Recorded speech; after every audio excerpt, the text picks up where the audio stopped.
a really, really warm welcome to all of you here this afternoon. I know many of you are regular attenders at these GOI events, so really appreciate you being here. I'm delighted to launch this report on behalf of the Minister for Children, Equality, Disability, Integration and Youth, to give us our full title. Really delighted to launch it. This report on 9-year-olds, the younger cohort from GOI, is really important, and I know a lot of us have been interested to see how these children have fared since the earlier waves. Again, as a lot of you have been regular attendees at these events, you'll know that Growing Up in Ireland is the national longitudinal study on children and young people in Ireland, and it really is a flagship project of the Department of Children.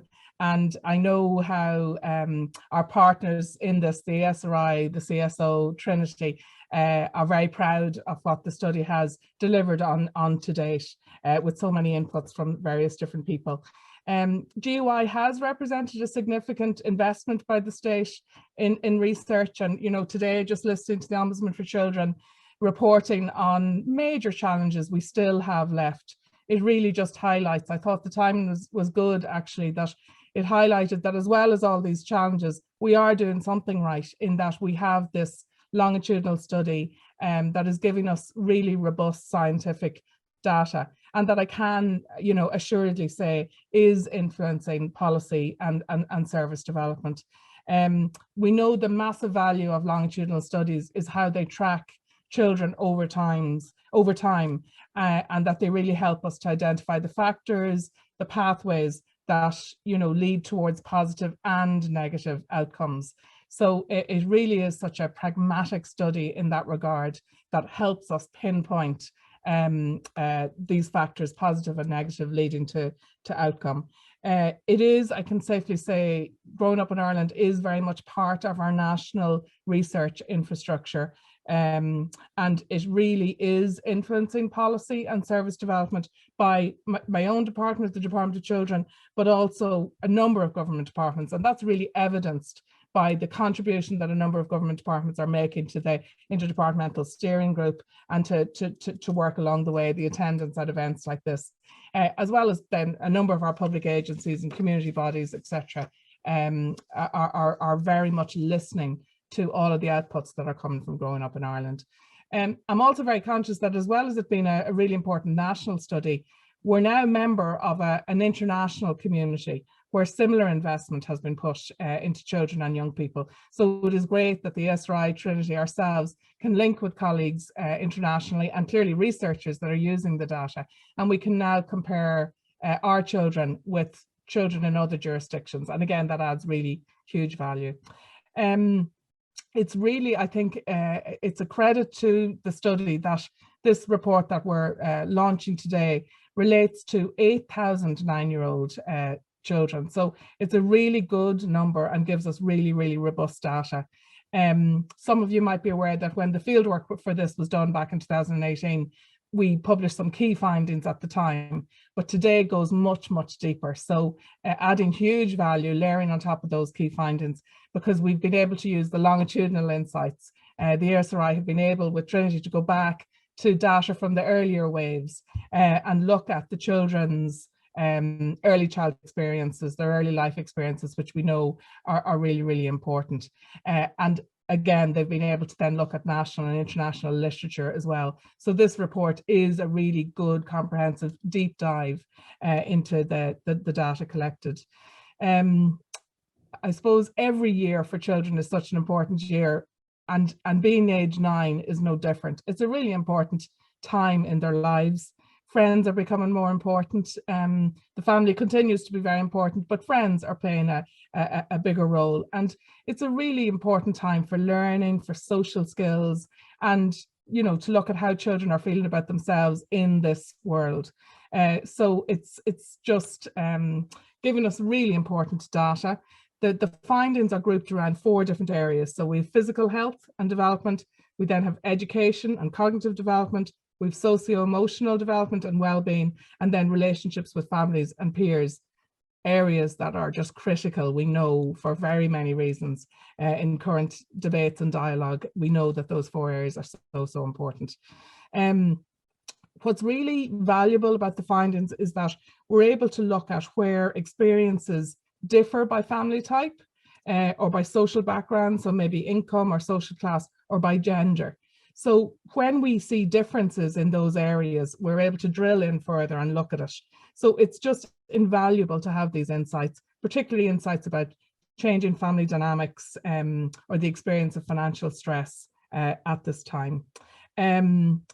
We've really got rich insights into outcomes at this age and the factors that have contributed to these outcomes. So that's what's really, really important from a policy informing perspective. And I know so many of us on this webinar today are really keen to see policy, you know, and impact on practice, and it very much be live research that is informing.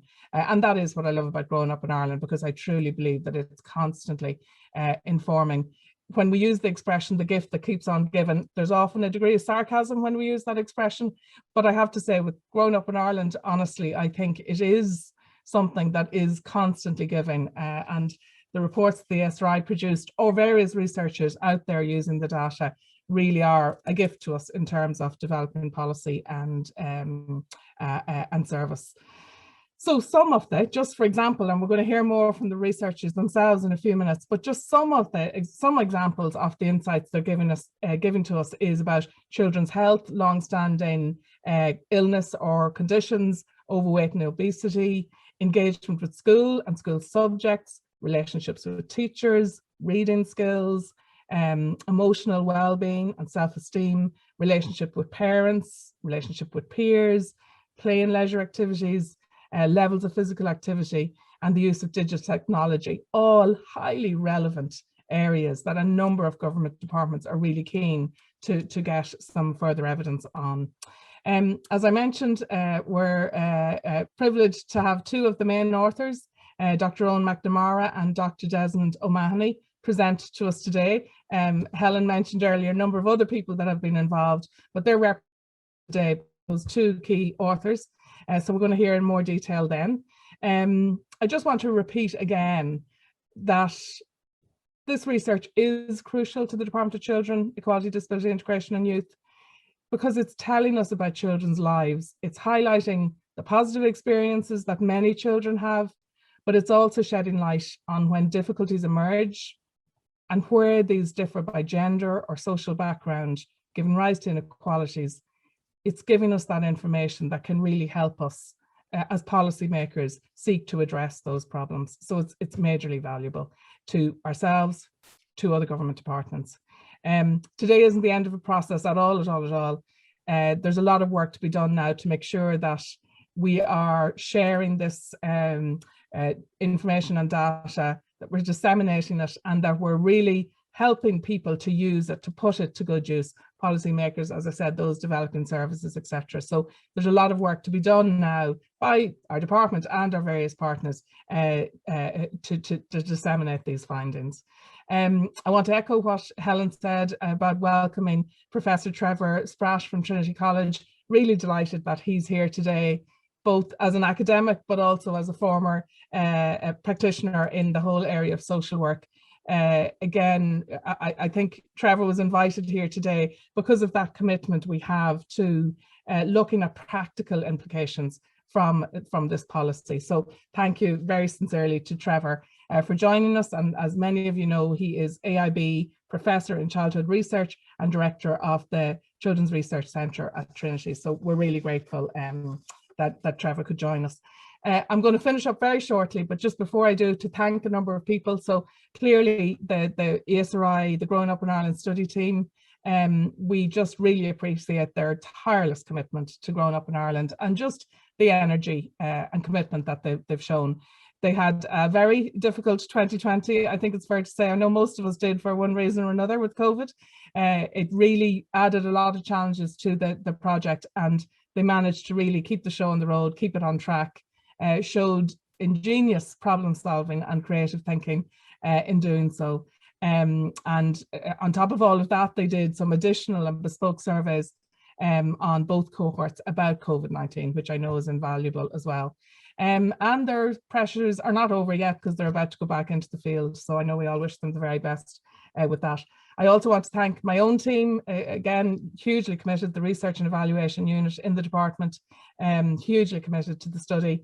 I want to thank the Central Statistics Office, and I'll say a little bit more about them in a second, but really strong partners in this.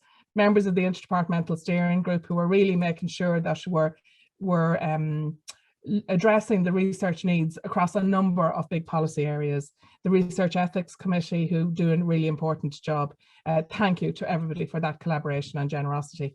I have to say a huge thank you to the children, young people and parents who have been involved. I know when they signed up a number of years ago, we did tell them, they were told what they were signing up to, but huge credit to them that they've stayed with us along the way. I know how busy lives are at the moment, and this takes a lot of time, and there's big issues sometimes that I'm sure kind of concern them and worry them. So a huge thank you to them for their continued engagement with us.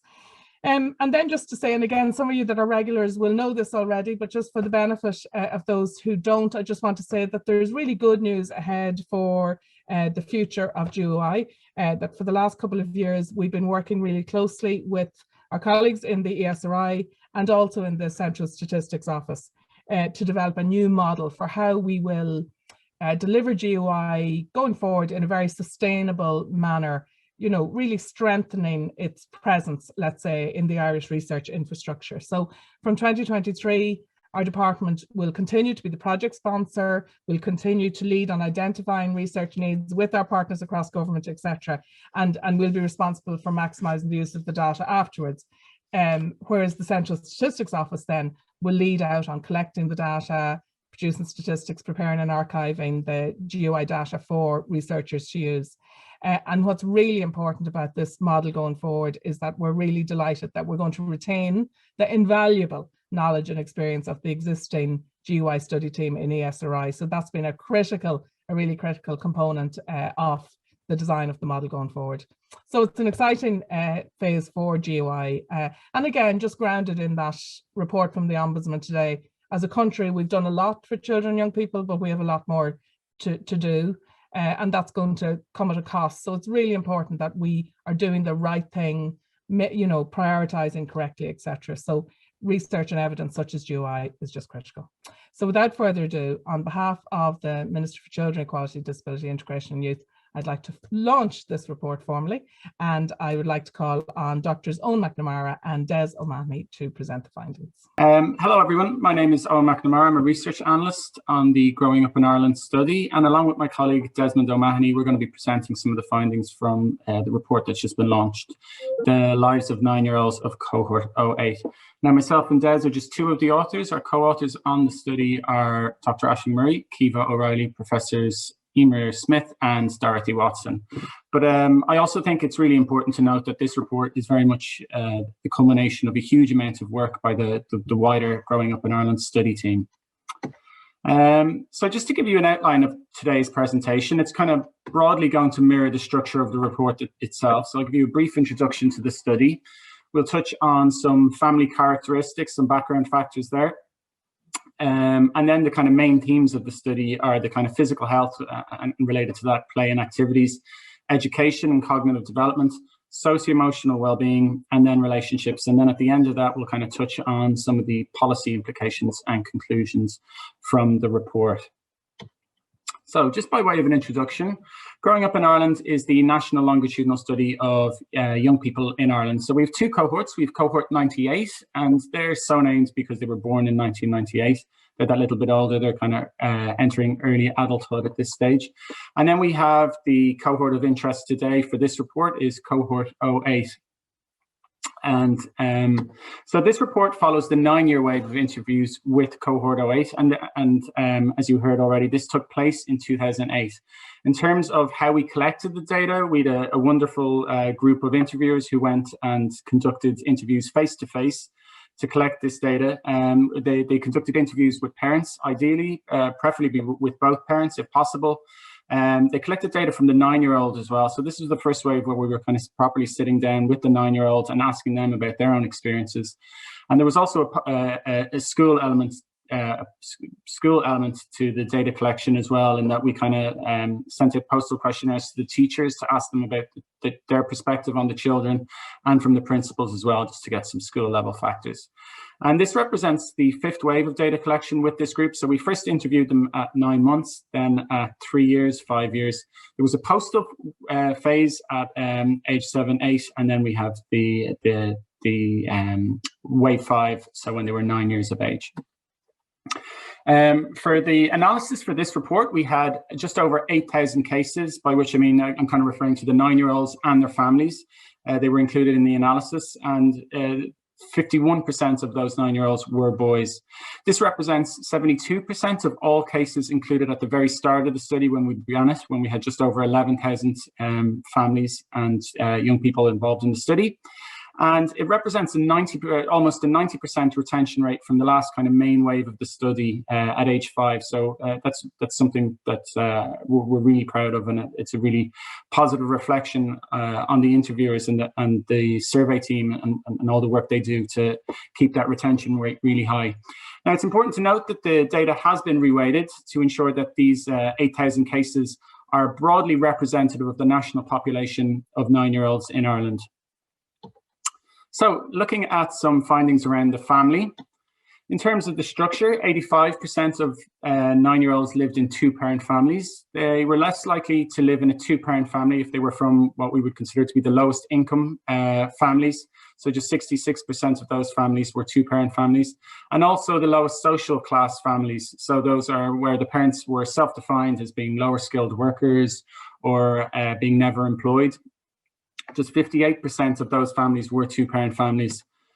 88% of 9-year-olds had at least one other child living in the home with them. And again, we see that this was substantially less likely for 1-parent families, where it was just 67% had more than one child living in the home.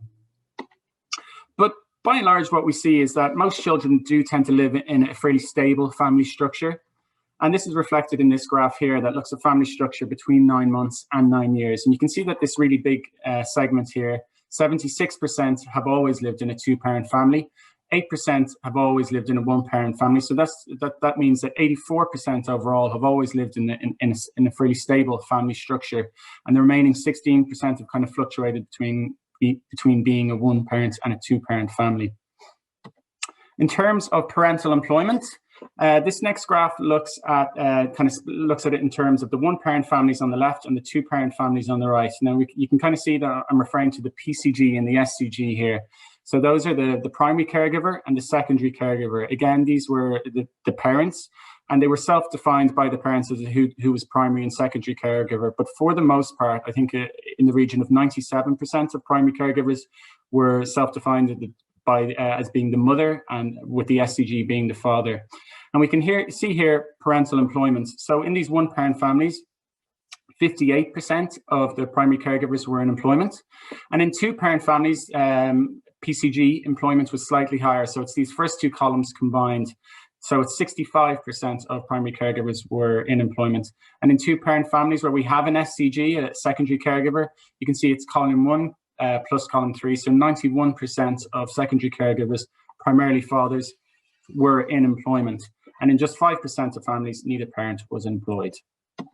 We also asked the parents, the working parents, if they ever felt that they had missed out on family time because of work commitments. And more fathers than mothers kind of answered that this was the case at some stage for them. So 55% of fathers versus 42% of mothers. The kind of flip side of this, we also asked the working parents if they'd ever turned down work opportunities because of family commitments. And we see a reverse there, in that it's mothers who were more likely to say that they'd missed out on work opportunities because of their family commitments. So 28% there versus 20% of fathers. In terms of financial stress, parents were asked about the degree of ease or difficulties that their families or their households had making ends meet.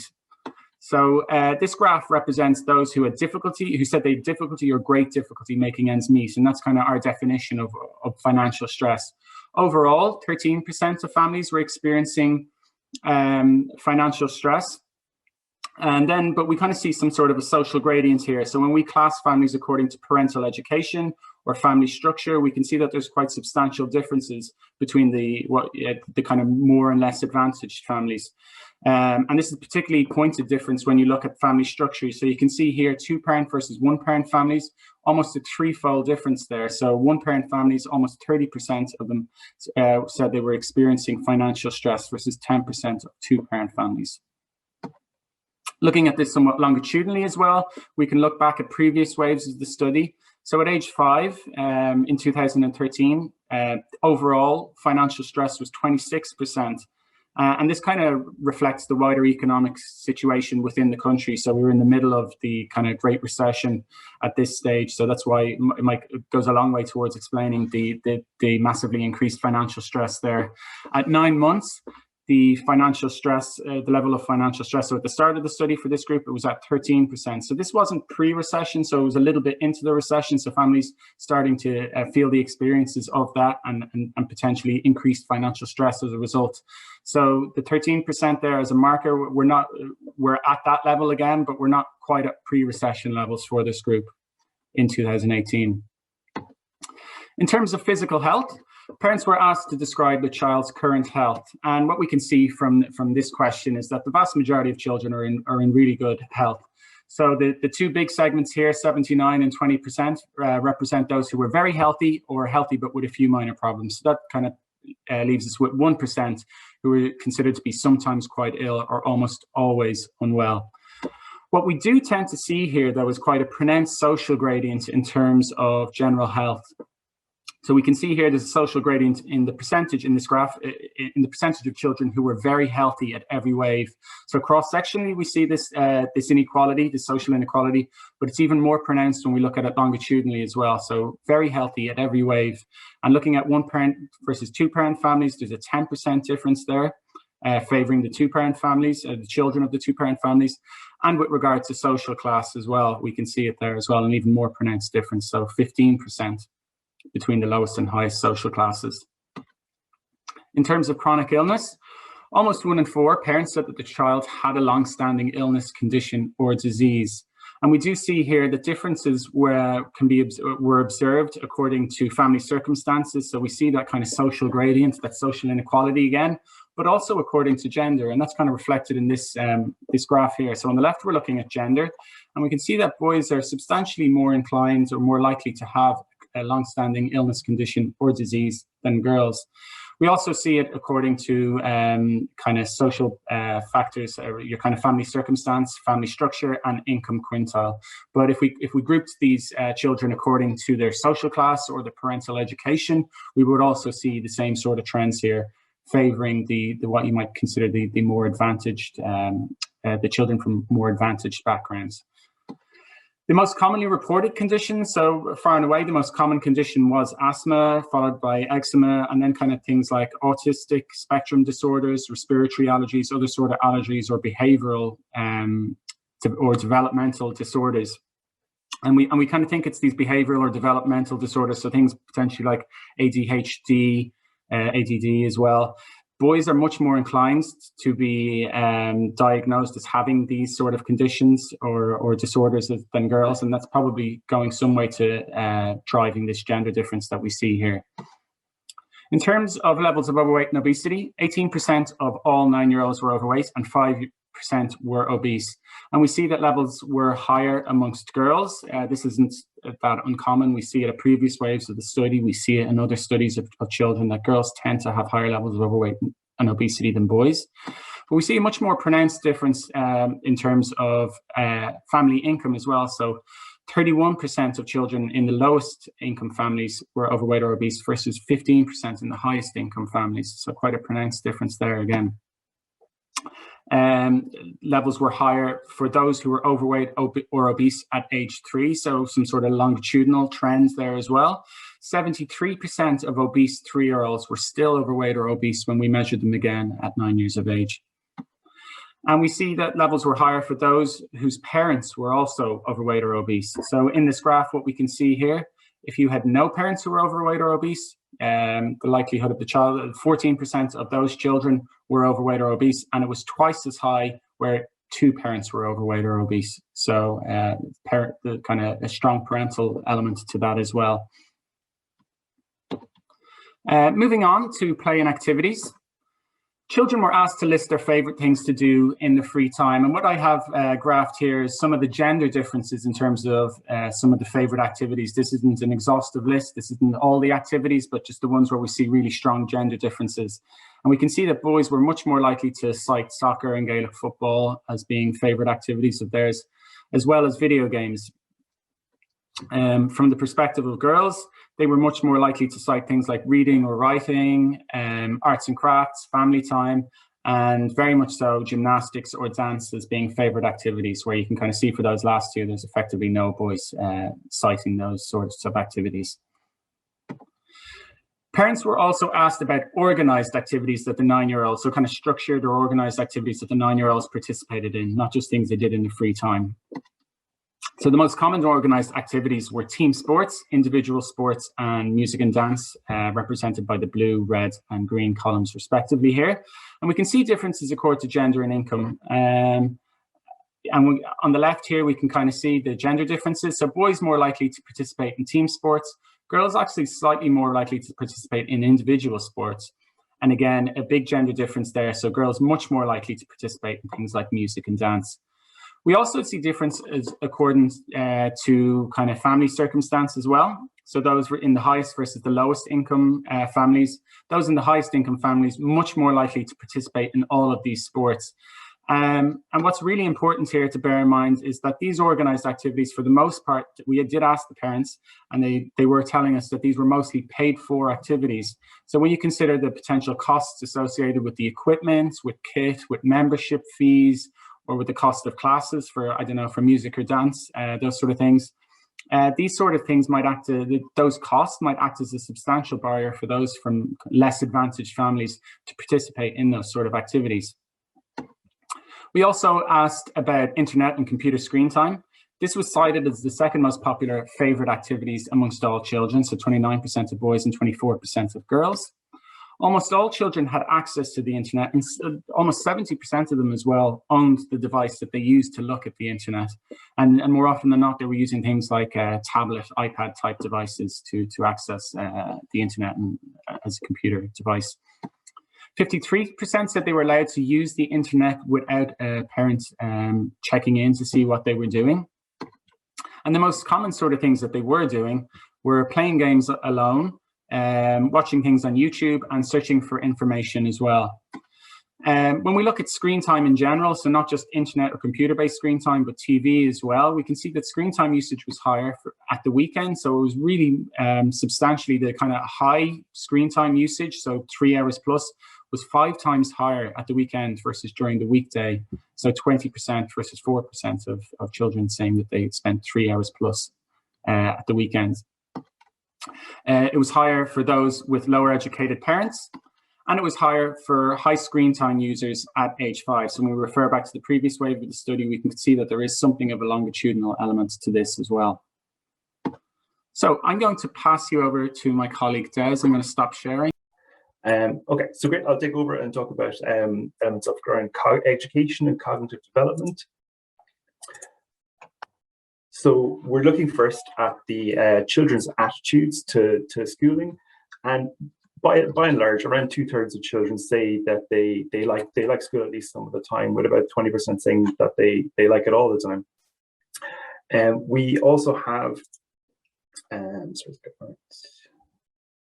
so we also have the attitudes to individual subjects here broken down by gender. So red is going to be girls and blue is going to be boys. And we can see that girls have kind of a strong preference for reading and for Irish when compared to boys, with kind of Irish being a less preferred subject overall than reading English as a language. Boys have an advantage or have a preference for maths then compared to girls. So there is a kind of a gender differentiation in the kind of preferred subjects for children as well. So by and large, the children also get on with their teachers, with 2/3 saying that they always like their teacher, again, so around the 60%. But there is quite a difference in the experiences of the children under their various teachers. So that we've children dispersed across every school in the state. So this is a really good snapshot of how children are getting on with their teachers. In the blue here, we see that girls are more likely to report that they always like their teacher, that they always receive praise from their teacher. With boys, are somewhat more likely to say that they never liked their teacher. Okay, and that may be as a result of the level of reprimands that they get from teachers. So boys are considerably more likely to say they're sometimes or always given out to by their teacher. With girls, much more likely here in green to say about 61% of them saying that they're never given out to by teacher. So that's quite a different school experience on average for children across the state. Which is an interesting finding. So we also looked at the Drumcondra reading vocabulary test scores at 9. When you break those down by parental education or by socioeconomic background, you see this quite strong difference between the children from these groups. So you can convert these scores. If you imagine a test with a mean score of around 100, you end up with around a 10-point difference between the highest and lowest economic groups. So disadvantaged children are performing on average about 2/3 of a standard deviation worse than the children from the highest socioeconomic group. So we're looking at some of those activities that seem to be driving this. A lot of it seems to be around the strength of the home learning environment in these higher socioeconomic families. So it's particularly reading daily to the child and listening daily to the child read were found to have a strong association with this standardized test performance. So it really does look like it's being driven by the emphasis that higher socioeconomic parents put on the children's home learning environment, repeat practice. So I think it's a concerted cultivation, I think is the term here. There's also a longitudinal element to this that further demonstrates that, where we have a different test called the British Ability Scale vocabulary score, which is again another well-used international test for vocabulary. At the bottom, on the side here, we have a relative rank looking at their overall performance. Across the bottom, we have the scores of 3 years, 5 years, and 9 years. So this is a test we were able to give an age-appropriate versions is tested every year, and we're using a rank to be able to safely compare the scores. When I introduce the first group here, we have children who are high performers. You can see they're up towards the high end of the graph.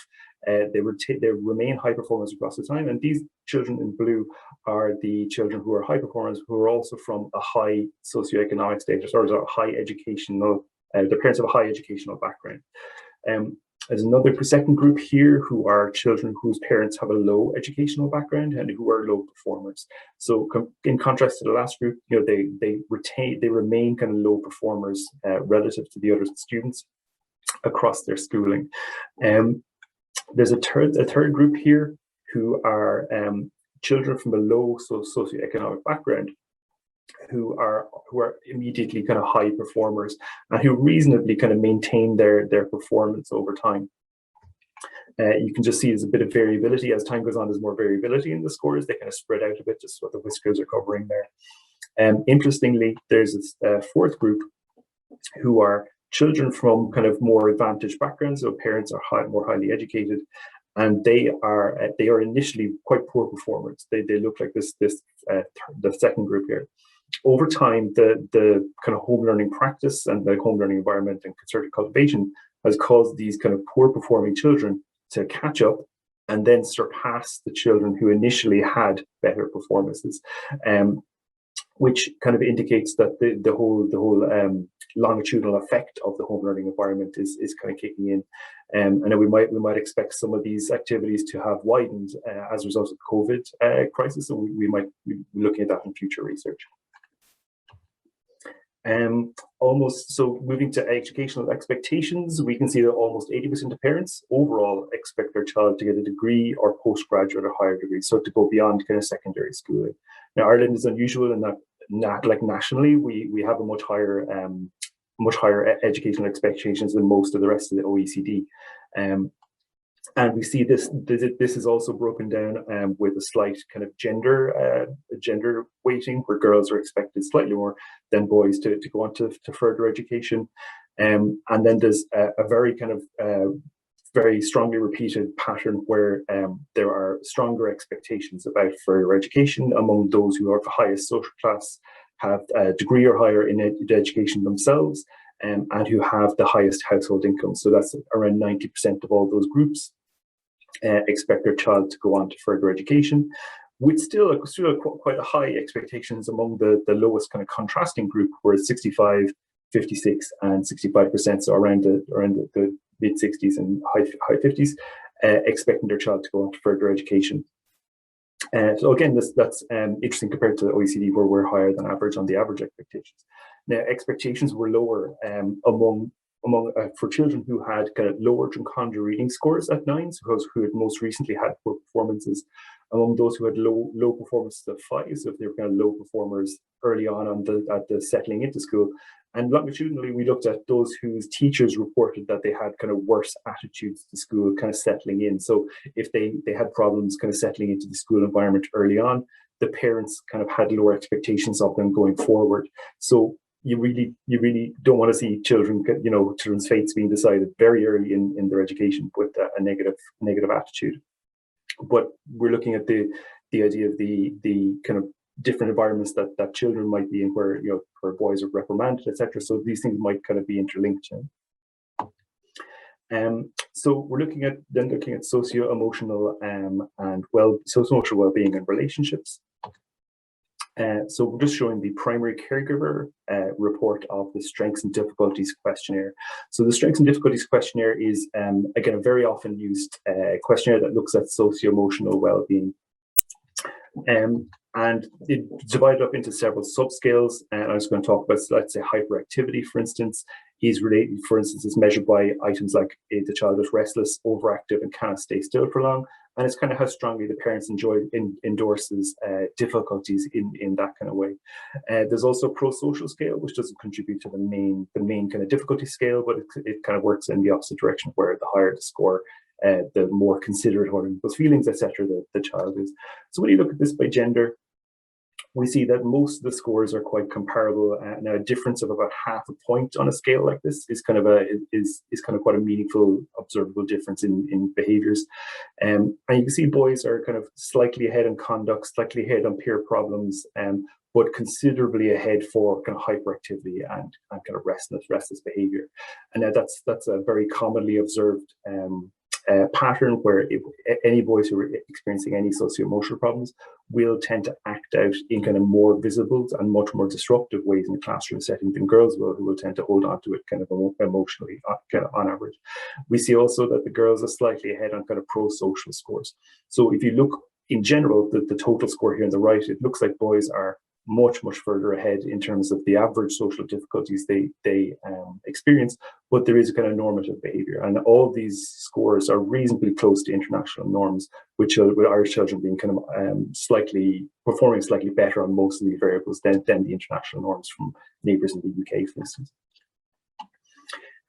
Looking at parental and family relationships, parents report having close relationships with their children. So we were looking at variables like how close the relationship, how warm the relationship is, and whether there's conflict. So these are all low in most families. And then longitudinally, we looked at episodes of potential periods when the families were not so close, or where there was high conflict. And these didn't tend to be persistent. So there was kind of usually maybe one period where a child was encountering difficulty. It could be in kind of toddlerhood or settling into school or something like that. But typically it didn't carry on to future waves, was what we were seeing. So any initial difficulties are often evened out by later days, so and kind of relationships become more harmonious. These kind of statements on kind of warmth and kind of close relationships were also reciprocated by the children, because we asked the children as well. So the children themselves said they also got on very well with the parents, so 80% on average, with girls more likely to say they got on very well with their mothers and fathers than boys did. Again, just kind of a few percent, not very widely.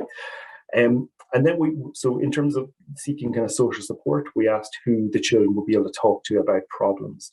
So we have the top three just presented here because they're easier just to talk about. So we have the typical group of the mum, the dad, the teacher, and very, very strongly children said that they could talk to their mother and their father and their teachers. Now there's other groups here of peers and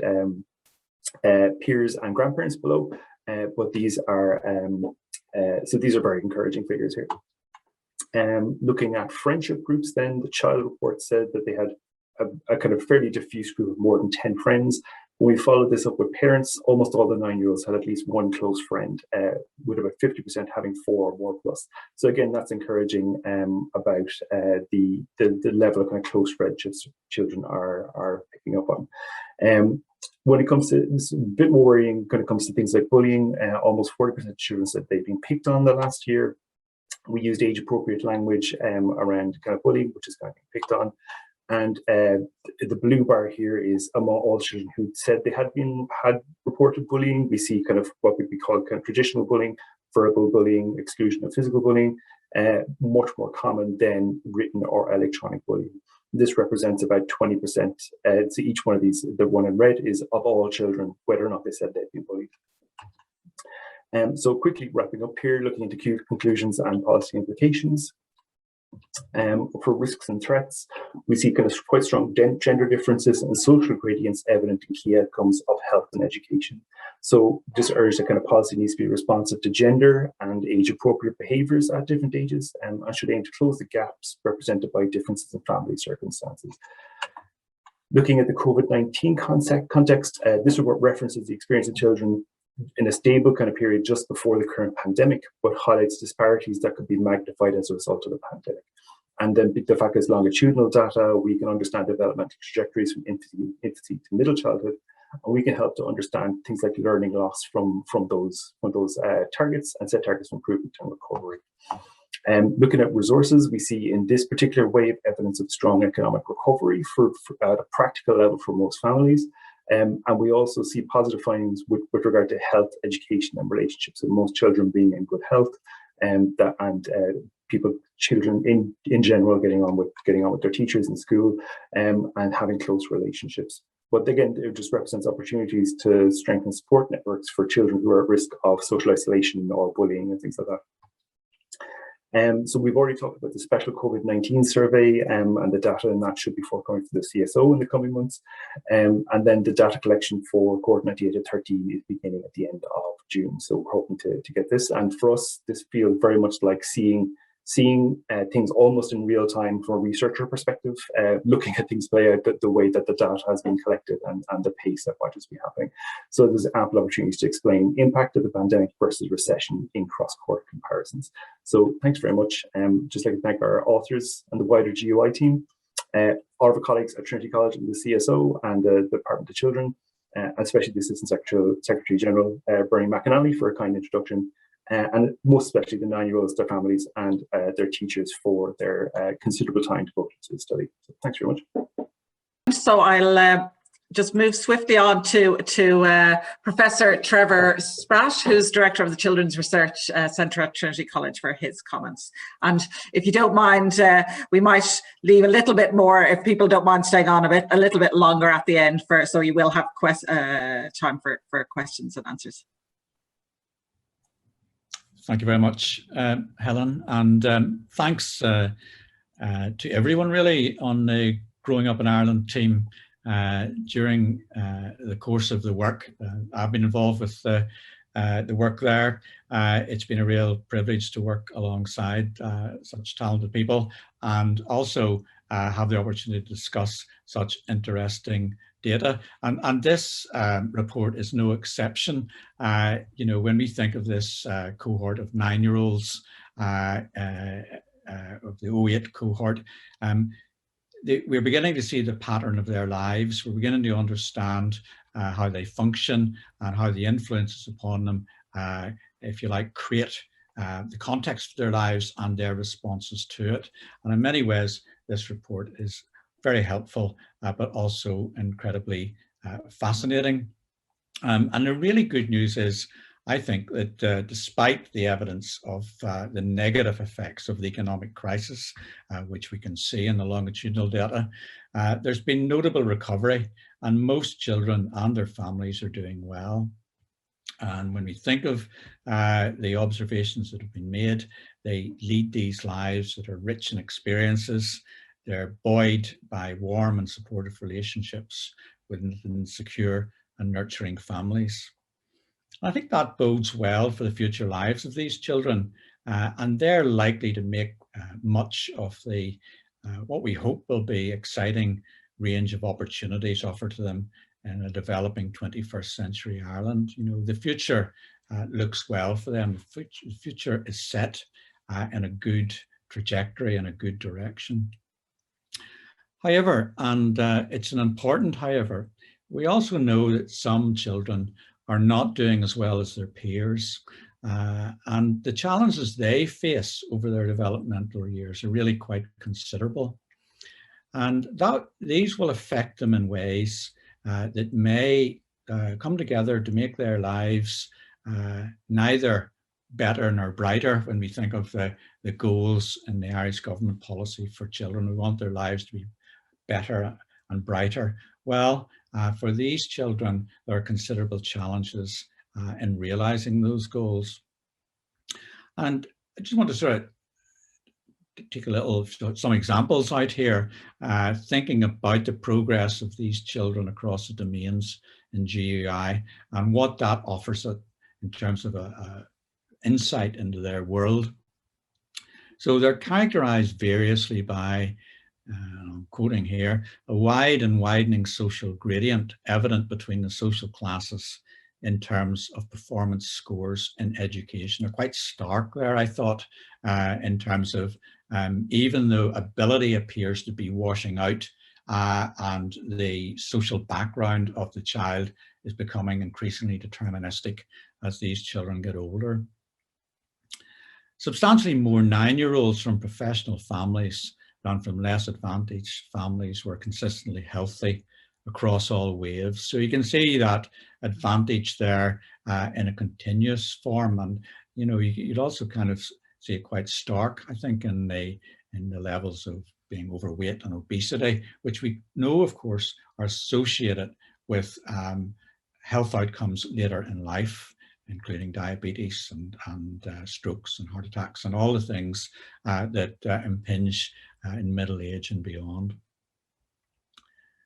In terms of play and activities, these were strongly structured by social economic position, with more privileged children twice as likely to be involved in organised activities, while those from poorer backgrounds were likely to spend more time watching television.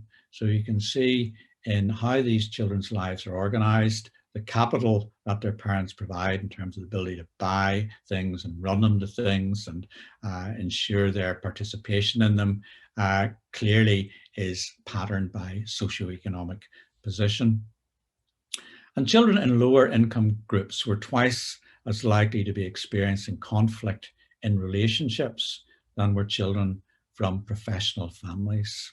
So, and again, that speaks to the kind of stresses that the families who are experiencing, for example, economic dislocation and impact are under, and how that experience of stress translates into fracturing and difficulties in family relationships. But most worryingly, I think, are the signs that children who are growing up with one parent, who themselves have more often low levels of educational attainment and experience economic hardship, are already signaling that they are at risk in terms of their socio-economic development and well-being. And I was particularly struck by the responses to the Piers Harris self-concept scale. Remember, this is the first time we are actually got the opportunity and the privilege of talking to these children and finding out how they view their world. And children, you know, in the lower social classes, if you like, the most disadvantaged children already have a more negative view of themselves. So that speaks to the outside world, if you like, becoming internalized.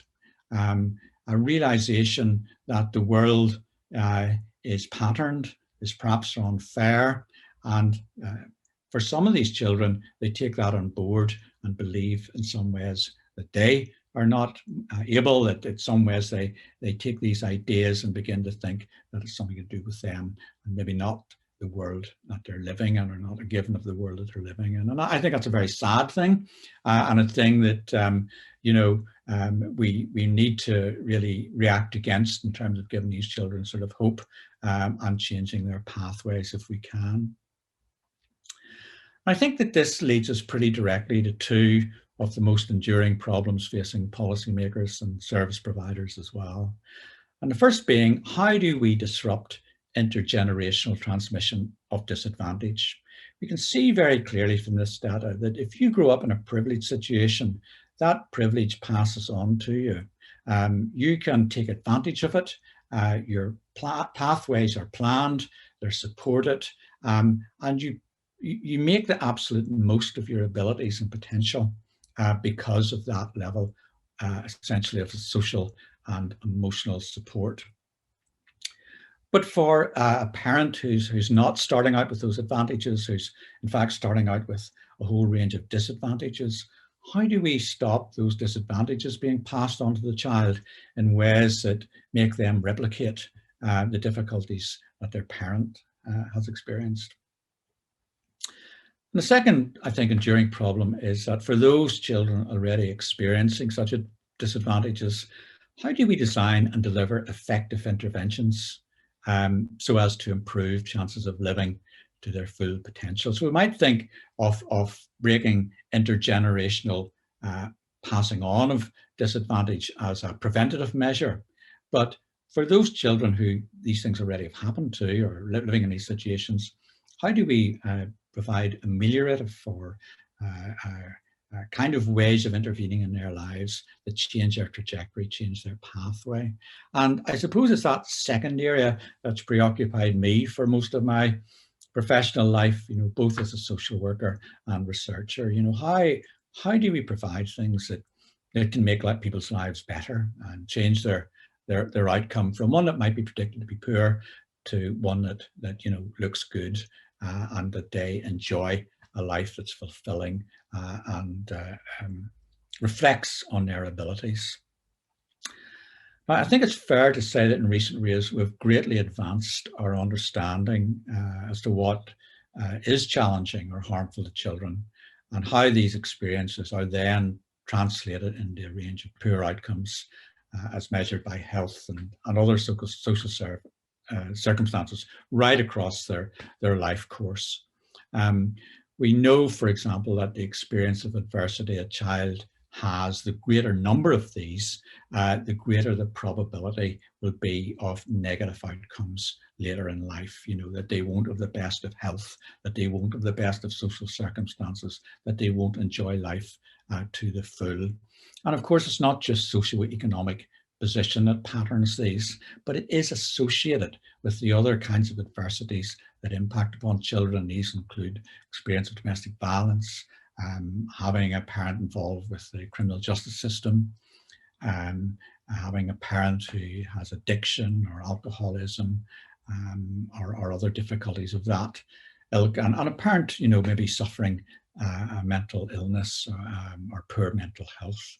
You can see that poverty provides a fertile ground for the kind of stresses that lead to some of these unfortunate behaviours and addictions occurring. And therefore, that's the way, if you like, that disadvantage engenders or breeds further disadvantage for the child. And when those are experienced, particularly in numbers, what's established in childhood is not easily changed. That trajectory can become rather fixed as the child goes forwards. However, that sounds all very depressing, and indeed it is. But the good news is that while these trajectories may be difficult to change, it is absolutely possible to do so. I was looking at a document by the Welsh Government yesterday, and they have identified, I think, a very useful 4-step way of addressing, if you like, social ills. And our GUI data provides us with what we need to take the first 2 steps. And the first 2 steps are, first one is to use large-scale longitudinal research to identify what the problems are. We know that then, we know what the problems are.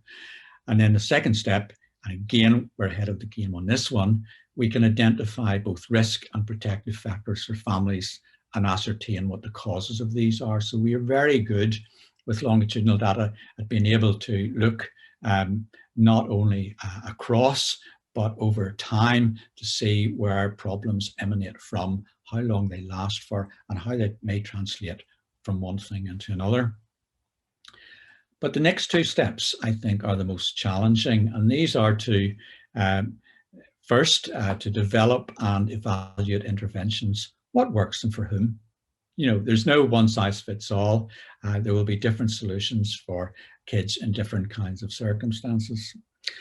And then once we find that out, we have to have implementation strategies. We have to scale up effective policies and programs, and we have to make sure that everybody has access to them and gets them if it's at all possible to get them.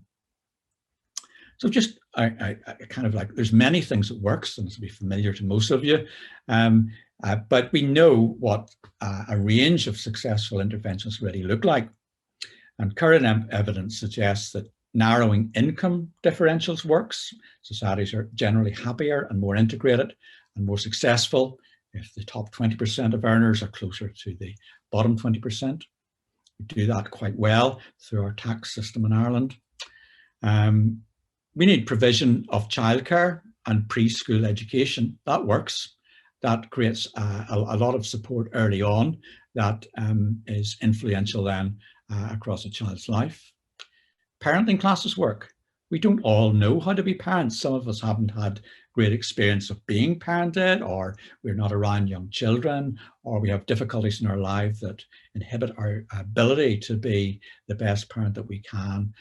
And, you know, it can be taught. Parenting can be taught. It's not an innate reaction to life. Interventions which ensure that at-risk children, so the children I would be most concerned about, have at least one positive, affirming adult in their life. That works.